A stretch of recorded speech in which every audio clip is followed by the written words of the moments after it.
Hi guys, I've got Alex with me today and we're going to talk about sales process for your accounting firm. It's very important to have the sales process sussed out because we can do a lot as far as marketing goes and bring the leads, but if you can't close those leads and close the sales, it's going to be a problem.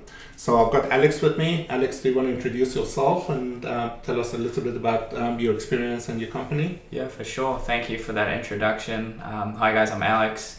My background is in sales, professional sales, mostly in the technology space. And then 2 years ago, I set up my sales training and advisory firm, Sales Leaders.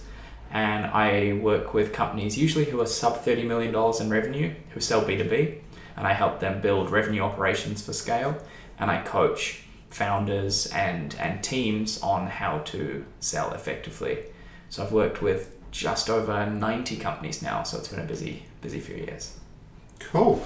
So one of the things that, because we work with HubSpot and in sales, you have to build a sales process. So all the different steps that you take in a sales process and create that funnel and make sure it's working. So what are the things that the accounting firm needs to look for when they're thinking about setting up those steps and processes in the sales process? Yeah, good question. So the first thing you want to think about is what is your sales process, and have that mapped in your HubSpot. So, simplify. If we do it very simply, you'd have, lead, initial qualification call or initial kind of qualification meeting. Then you'd have probably some sort of presentation, then send an engagement letter, and then closed one, something like that. So that would be your starting point, is figure out, okay, what is that customer journey, that sales journey? What does it look like? And then go a level deeper and think, okay, what are the specific things we can do at each step? What is the specific content we can be sending people to increase our chances of moving people through that journey? So what are the things you think would be a good content to move somebody from a cold lead that they've basically downloaded from your website to the next step? What are the good tips and tricks to move them along and get them interested? Obviously, accounting is more of a trust base, and the sales cycle is usually longer than any other business because it takes longer for them and it's got a timing. So people usually not tend to move in a bang in the middle of the financial year. So they might keep that in mind and move on the start of financial year, unless it's something, the old accountant pissed them off or they're a brand new business and they're starting that day. So what are the things that you can do to keep them engaged throughout that process? Yeah, it's another good question. There's a few things to think about. Think about, educational content you can use. So things that will add some value to your potential customers that they can find useful before they even start working with you. Yeah. So that'll be the first thing. Then think about customer stories, case studies, testimonials. That doesn't have to just be written. That can be video as well. And then think about your engagement letter and any kind of presentations you have. That's collateral as well. That's sales and marketing collateral. So think about a really simple one is your engagement letter written in a buyer-friendly manner? Does it have language that is buyer-friendly, or is it all about you? So little things like that can really make the difference. Cool. And on the earlier stages of that sales process, how do you start conversation? Because one of the barriers for accountants, we have big egos and we're busy. And when the lead comes through, what are your suggestions to basically start those conversations with the possible leads to see if, first of all, they're qualified leads, are they good client? Because one of the things is sometimes it's scary. You think every lead can be a client, but you have to weed them out, obviously, to qualify them and to basically push them through the funnel again and make sure you can do the sale. What are those early conversations, basically? So there's a few ways to do it. And it probably depends on where that lead has come from.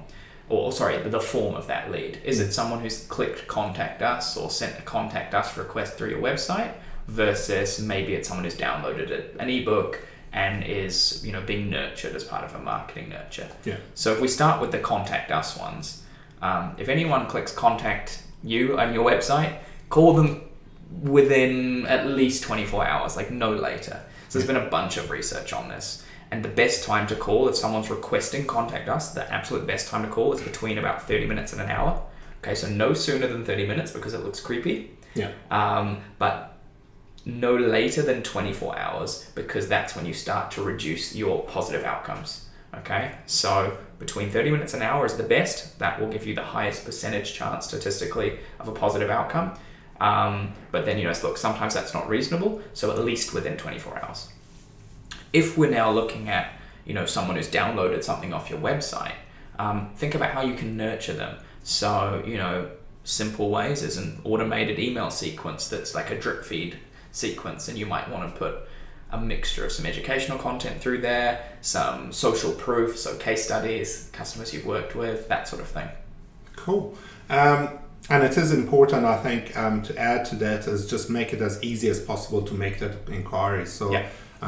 If you just hide your contact us somewhere in your website that nobody can find out, or your telephone number somewhere that is not there, just make sure that is accessible, and make sure all your team is trained. So if somebody calls and the reception or one of your other accountants or some staff picks up the phone, they need to know exactly how to deal with that and enter that to the system, make sure they inform the person who need to contact that lead to be informed and follow that up. Otherwise, it just falls in that big hole, and we see that on and on, that somebody left a sticky note on somebody's desk and everybody forgot to contact, and we have lots of papers in our offices as accountant, which makes it hard.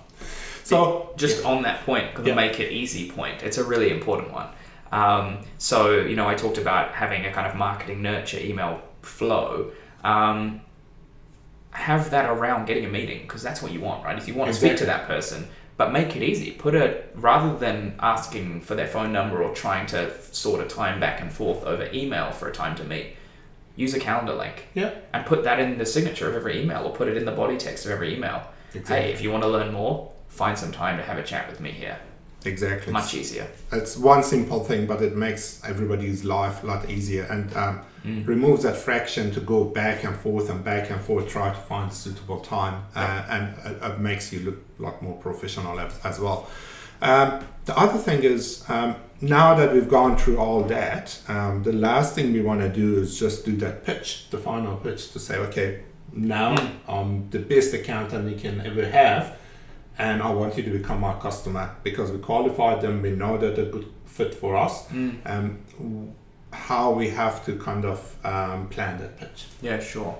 So first things first is you've got to make sure your qualification's good, okay? So you've got to make sure you've asked some good questions, you understand their business, and you understand, where they're struggling, where they need help. So let's assume you've done that.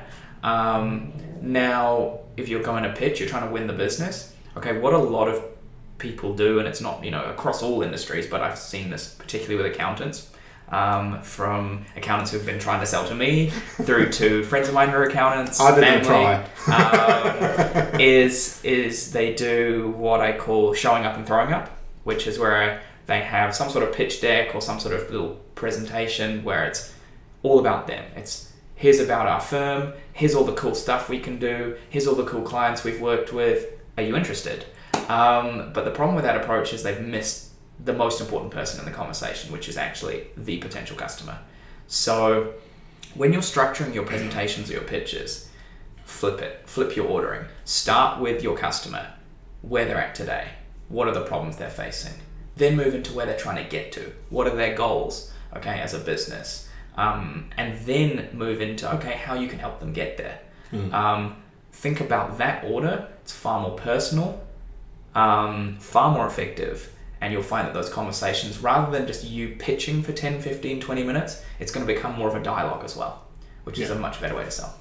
Cool. And just add to that as well, usually in that process you find out that you can upsell, because when you talk about the goals, obviously the goals are not paying tax.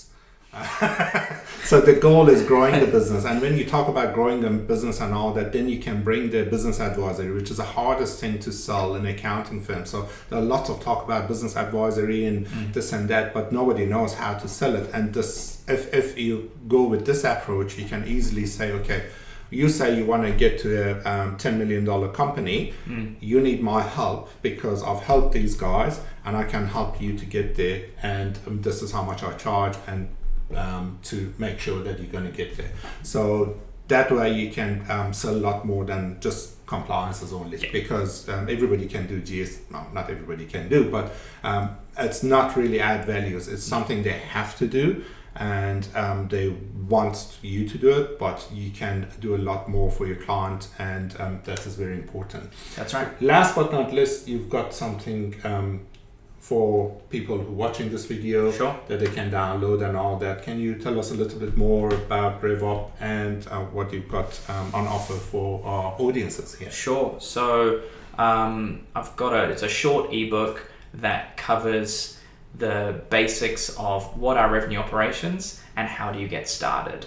And revenue operations is basically all the customer facing parts of your business, and that doesn't necessarily mean different people. In some businesses, your customer success, your support, your account management, and sales, but it's treating all of those functions of the business as a single focused unit on revenue, on protecting and growing revenues.